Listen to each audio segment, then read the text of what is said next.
comic books, cause I don't wanna look at nothing. This world's too much. I swallowed all I could. Welcome back, everybody, to another episode of Trade Talk. I'm your host, Niko. This is episode 39, and I hope you're all staying safe and healthy out there while we continue through this thing together. So, all right, so first off, this episode, unfortunately, the books that I had read in preparation of doing this week, as I normally do, the ones I had chosen out, I'll say right off the bat, I didn't enjoy most of them. So I'm going to try to be... I'm not going to take as much time to discuss them. You'll see how it goes, just because, you know, sometimes I tend to ramble myself, right? But I just don't want to put more negativity out there with everything going on, you know, and so I'm not going to waste too much time individually on each of these. But I felt that because I didn't read enough other than the books I didn't enjoy this week to talk about them, that I would move forward with discussing them anyways. Maybe just pointing out the main reasons why I didn't enjoy them. As far as I know, a lot of these books are things that people did and do enjoy, though. So, you know, for whatever reason, just didn't click with me, and that's fine. And I'm not going to stray away from telling you I didn't enjoy something. I've done it, you know, I've done it many times on this show. Although, you know, I'm also, I don't go on my way to trash something either. But if I'm going to be honest with you guys and say I didn't enjoy something, you know, that's fine. I don't find that it's sometimes like maybe like one thing an episode, if that, but you know what I mean? Like, I may have not have enjoyed that much, or I might have just been like, it was okay. But this one, like 3 out of the 4 books I didn't quite enjoy, to the point where I'm like not going to continue with the ones that are ongoing. So that's why I just didn't want to. I wanted to give that, wanted to say that at the top of the show, instead of just proceeding to talk about 3 books I didn't enjoy here and like shit all over them, right? So, yeah, just with everything going on, I want to recommend good things that I've enjoyed rather than, you know, not. But and if there was enough other things I had read this week to fill that time, I would. But this is just how it kind of played out. So here we go. We'll get started here. Just figured I'd mention that. First up, we got West Coast Avengers Vol.1. This is written by Kelly Thompson, art by Stefano Caselli. First off, huge fan of Kelly Thompson. I've talked about many of the books that she's written on here on the show before, how much I've enjoyed them. I love her Hawkeye character, like her version of it, with Kate Bishop as Hawkeye. You know, you got male Hawkeye in this one too. West Coast Avengers, the older series, had some great stuff in it. I've read a bunch of those before. I like this team's okay. I'm not a huge fan of the team as a whole. I'm not, although I've heard Gwenpool is fun, I've never really gotten to know the character that much. I love America Chavez, though. I think she's great. Hawkeyes, both of them are good. The guy who's Fuse is his name. Fuse is like dating Kate in this. Basically, it's her boyfriend, and he's kind of like a new superhero. So, you know, nice attempt at a new character. He's fine, I guess. Other than being the person who's interested in Kate in this series, though, and them kind of coming together during this series, I don't really know what the appeal of this character is, though. I mean, like, it seems like so much of his identity is kind of through that, and you know, so he's okay, he's fine. Quentin Quire, I like the character. Again, something like more, he can come off annoying to some. I know some people don't love him. I kind of fell in love with that character during, you know, Wolverine and the X-Men with Jason Aaron. Even though it's a Morrison character, right? But like creation, anyways. But he's cool. I don't mind him. Like I said, again, not a lot of history at Gwenpool.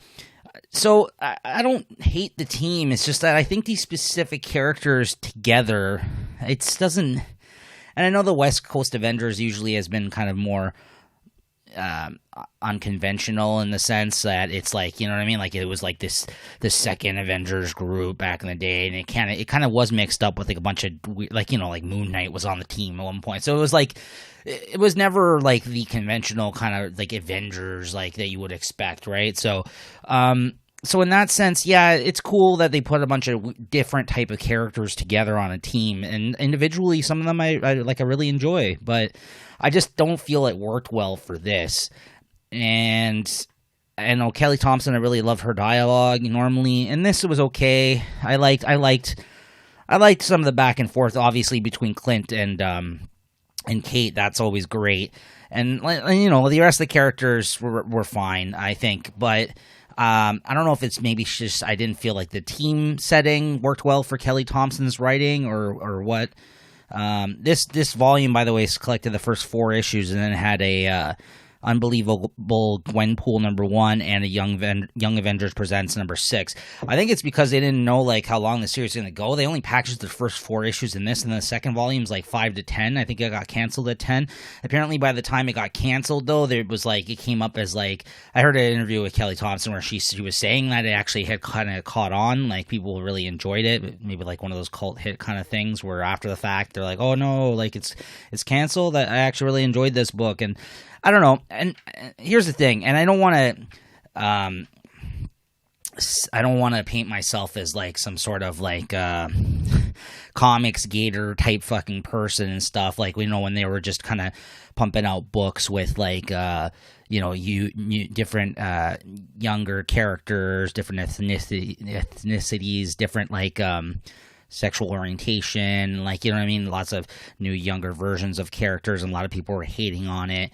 I don't hate on any of the choices they made when it was like that, as long as it felt kind of more natural than not, and that the books were good. I think that the books are good. The books are good. Like I don't care about the choices that they're making in that sense. And so to say that when I read this, it kind of felt like, I don't know, corny at times or like hipsterish, kind of like the way like the feel, like the vibe of the book that I got while reading it. I just didn't dig it. I don't know. And again, I don't want to cramp on anybody's style, and for that to come off as insulting, it did. Like there's a guy called Brodock in it. That's MODOK basically dressed like pretending that he's like a bro, like some guy who's like jacked up and stuff. And yeah, it was funny at first, but not for the whole first arc. I mean, this Brodock character, until it's like, I mean, it's revealed kind of quick that it is MODOK. Everyone knows it's fucking MODOK, like trying to disguise himself as somebody else, like a cool, jacked fucking dude, right? But like the joke could have been funny for like a sequence or an issue, but it literally was, he was in the whole first 4-issue arc. And by the end of it, I was just like, okay, I'm pretty over this. Like there was some funny moments, there was some good funny beats, story beats, nice character interaction, but I couldn't get on board with it. So I sadly think this is probably one of the not the first, but probably one of the first books I think I haven't really enjoyed by Kelly Thompson. So it's a shame. It's just I just wasn't really into this team, or the vibe I got from this book.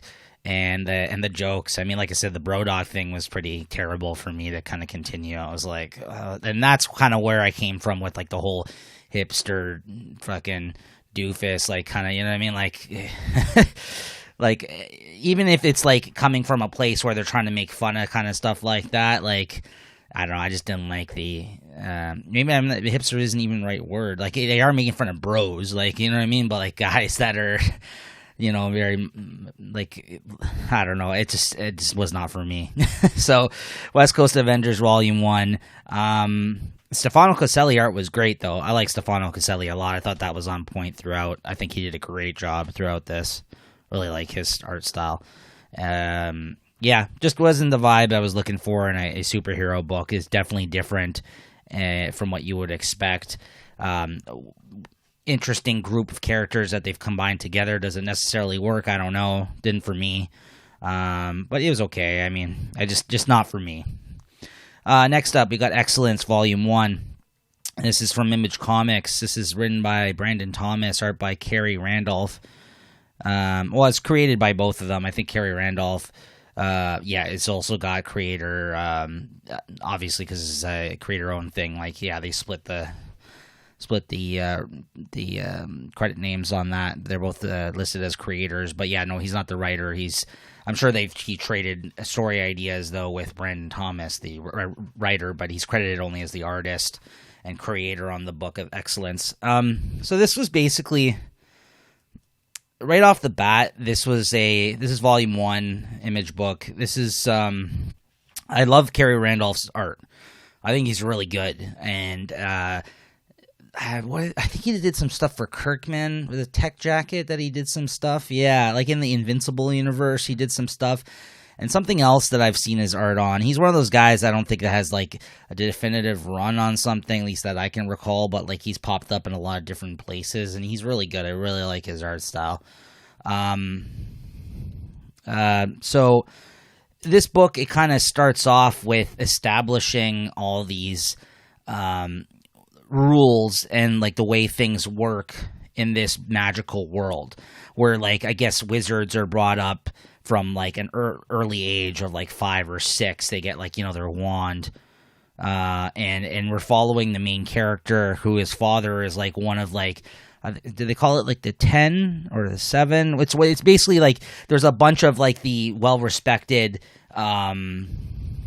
like high-ranking kind of magician families, essentially, like in this world. And so like he has a lot of riding on him. Like he has a legacy to uphold, right?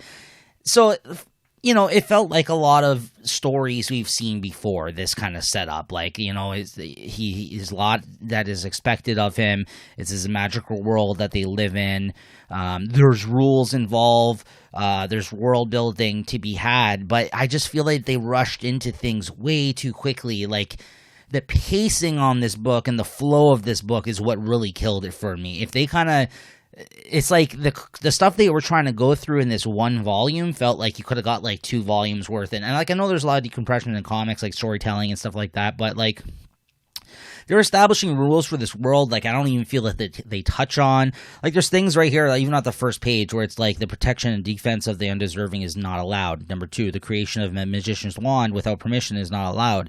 3, the casting of spells without an approved wand is not allowed. 4, the use of magic by females is not allowed. So it's like all these, like, you know, men essentially that like have to ascend to like these, you know, magicians and train to become like these magic wielders. And then there's more rules that unfold as you go through it. And there was like a weird connection with this guy who, like, apparently the son was never really that good enough until he was a teenager. Like he was kind of below, like his progress was very slow, the main character, main protagonist we're following.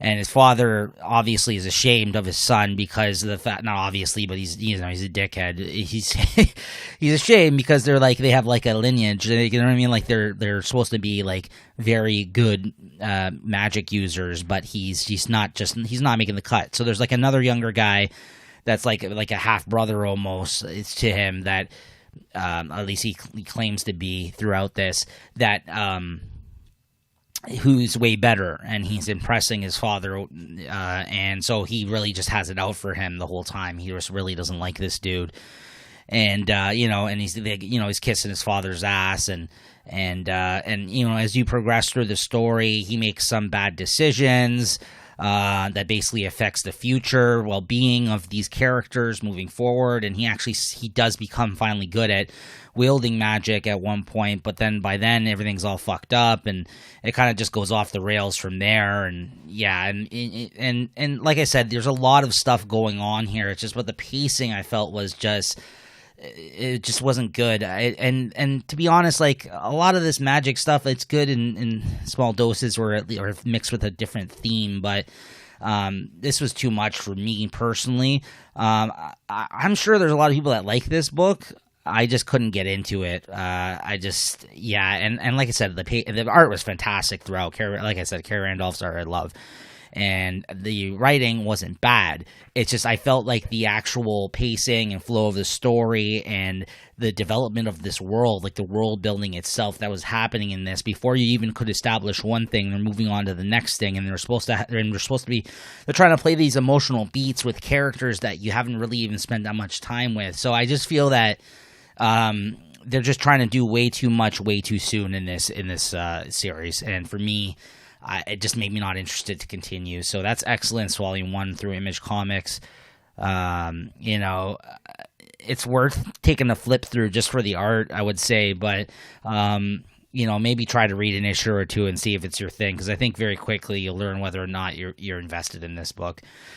And then last off here, out of the three I didn't end up loving is The Dead Hand. This is written by Kyle Higgins and art by Stephen Mooney, Jordi Belair in colors, which I'm actually quite disappointed in because I've liked almost everything I've read by Kyle Higgins. I think he's a very serviceable writer. I think he does a good job. I like spy stories.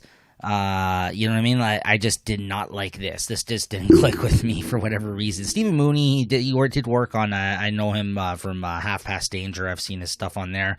Apparently, he did some stuff on Grayson. It says in the credits on the back of the book here. I wasn't aware of that. This collects the 6 issues of this series. This is a one volume series. This was like a mini series. Maybe they had plans to do an ongoing. It says volume 1 on here, or they plan on returning to it some point. But it ends in this volume. Like the story doesn't need to move forward whatsoever. By the end of this, it's like the end. So, I don't know what the plans were for this book, but this seems to be it. And basically, this is this thing where I think it's in like Russia. There's like a little town. Yeah, so on the back here, just to better sum it up than I could, it says, in the fall of 1991, as the Soviet Union collapsed, highly decorative operative Carter Carlson discovered a secret that not only changed his life, but altered the course of history as well. Now, as the mysterious dead hand threatens to end the world once more, the only thing standing in its way is the relationship between an old spy and a little boy. And that right there, the little boy part, is that it's actually like an AI, like basically this like computer generated like thing where the boy itself is actually what could trigger the bombs to go off. This is after the Cold War, all this stuff going on. So it's like a post-Cold War set type of thing where there's all these bombs still in play and they're trying to activate them. And of course, this AI, it's like kind of like, what is that, like that War Games movie? It's basically something where it's a super intelligent, like computer kind of thing. It definitely feels in that vein of that era or movies that were going on during that era, anything spy related. So that's what I mean. Like some people would probably dig this, but I just didn't like the concept of that specifically. Like it was a whole town that like didn't really know what was going on outside of it, like outside of its walls, and like a secret society type thing, and they didn't really know that the world changed for itself like around them, and they're trying to keep this this boy happy and put him in his own little world, and for him not to know what was going on because they're afraid that he's going to be too sensitive to everything that happened, and that as a result he's going to let off all these bombs. And like I said, the boy doesn't actually exist. Like there's scenes in here where he's talking to the boy, which is basically him just talking to a big supercomputer, but it thinks it is a little boy. It has the mindset of one, so they're afraid that it was actually going to let loose these bombs. So the whole time they're trying to appease him, like try to make him happy and try to like shroud him from the truth of what had happened, almost to make him think like this whole Cold War type stuff is still going on, right? And that there's the enemies, and that he's not to do anything unless kind of instructed to, right? They don't want to upset him. So that whole concept like kind of went throughout this. The Stephen Mooney art was okay. I feel that his art, there's a lot of line work unnecessarily on faces when he draws them. Like there's a lot of unnecessary kind of cross-hatching and line work that he applies to his artwork. And like when you see somebody, like panels of like looking at their faces, it's very unattractive to look at. I find like he doesn't need to add that much detail or whatever he's trying to do. I actually think it ruins more of his clean line approach. And I don't know if he does digitally. It kind of looks like it.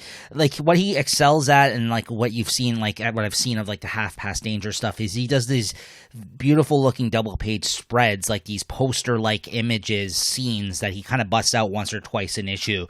Where he kind of just draws all these kind of photorealistic versions of people, kind of like you would see in like movie posters or spy kind of novel covers and things like that. And he excels at doing that. And he did that like if you look at the Half Past Danger art or like the covers and stuff that he did for that's kind of like the like adventure comics type thing, like not noir, what am I thinking of, pulpy kind of goodness type stuff like that he excels at. Like if he did all the covers and that kind of image type work for the series and maybe put another artist that was a better, I don't know, just a better style, a better storyteller than him in the actual issue itself, I would actually have preferred that.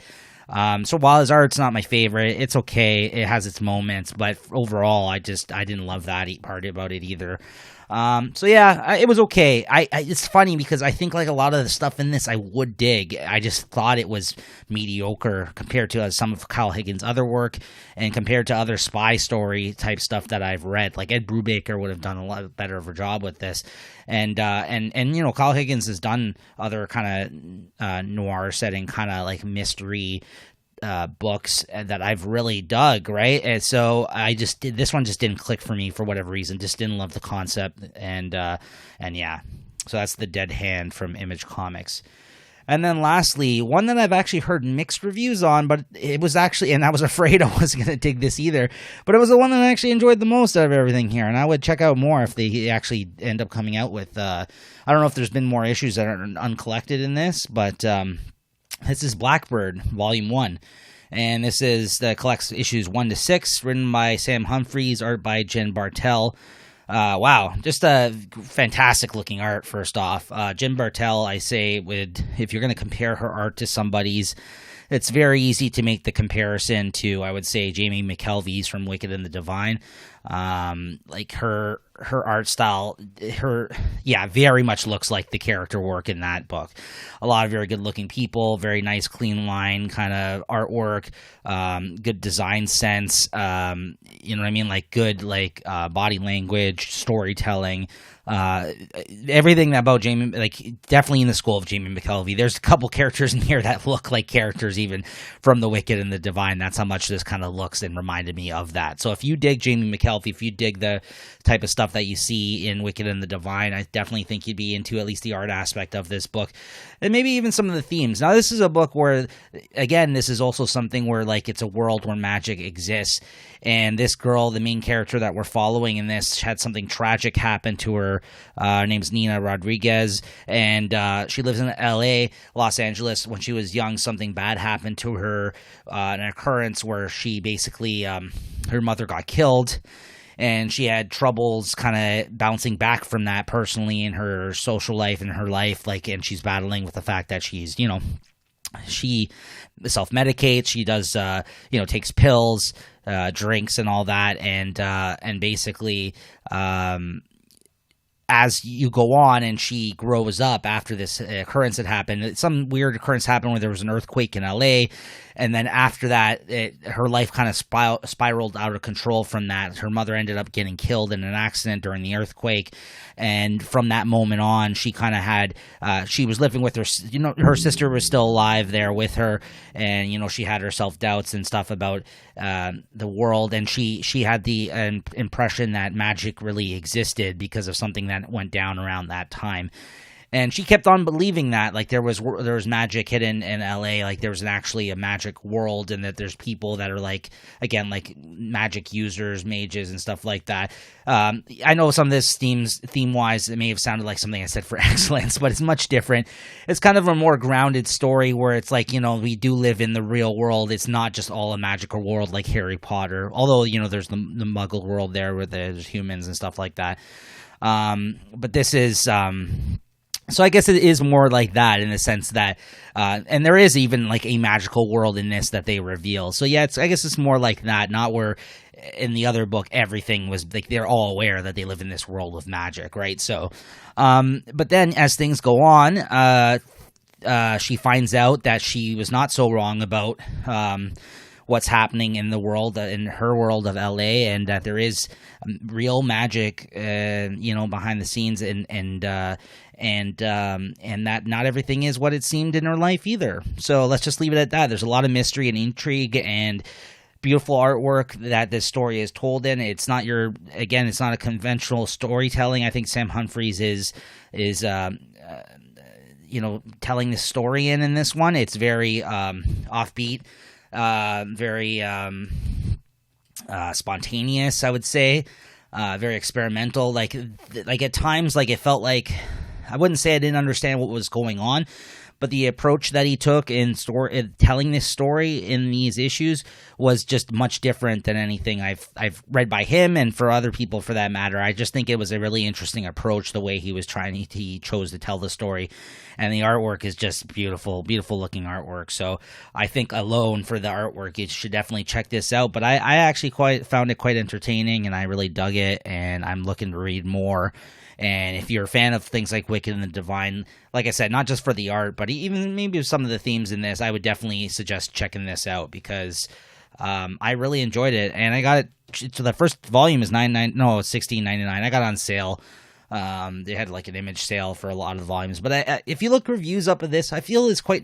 I recall seeing a lot of mixed reviews on this. I don't think it was everyone's cup of tea. I don't know if it was, I don't know how well it did for them, the creators, but I hope we see more of it, because, yeah, I dug it quite a bit. I quite liked it. All right, so that's going to do it for me today, guys. We'll see you guys next week. For the time being, I guess continue to see these shows drop on the weekend, on like Sundays. It just works better now with my schedule, with work and the way that it is throughout the week, and the time that I actually have to read these books. So look forward to another episode next week as usual, and thank you for anybody that's tuning into this show. Please let me know what you think if you are a listener, and yeah, we'll see you guys next time. Thanks again.